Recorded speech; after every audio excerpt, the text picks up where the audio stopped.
Huwag laging humanap ng tanda. Ito pa rin ang iyong tungkulin. Ito po ang salita ng Diyos, ang ating gabay. Ngayon po ay Monday, July 20, 2026, ng ika-16 na linggo sa karaniwang panahon. Sa buhay militar, mahalaga ang malinaw na utos bago kumilos. Ngunit sa pananampalataya, minsan malinaw na ang utos ng Diyos, naghihintay pa rin tayo ng panibagong tanda. Panginoon, patunayan mo munang kasama kita. Sagutin mo muna ang aking panalangin. Saka ako magbabago. Ang paalala ng ating mga pagbasa mula sa banal na kasulatan sa araw na ito, huwag nang maghintay ng pambihirang tanda bago gawin ang tama. Malinaw na ang misyon.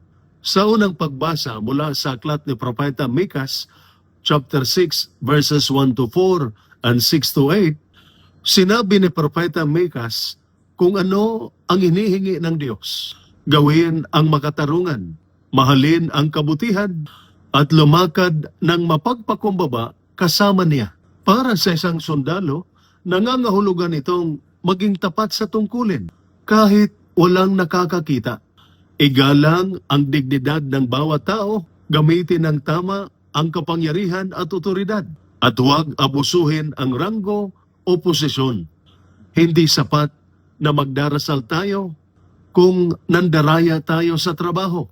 Hindi sapat ang pagsisimba kung minamaliit natin ang ating kasamahan o tauhan.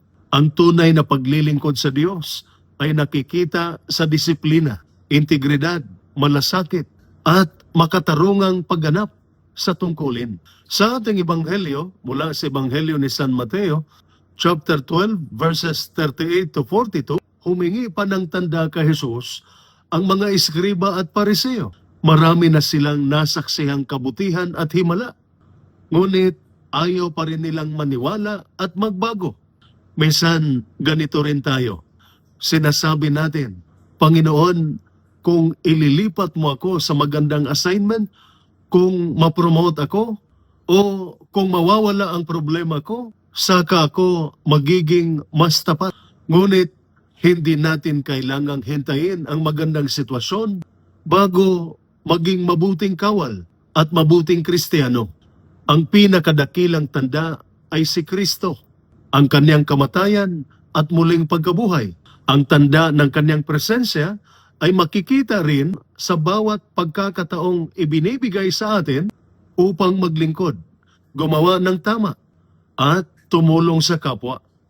Kaya malinaw ang ating misyon, maglingkod ng tapat, mamuhay ng marangal, ipagtanggol ang mahina, at gamitin ang ating lakas para sa kabutihan. Huwag natin laging itanong, Panginoon, nasaan ang iyong tanda?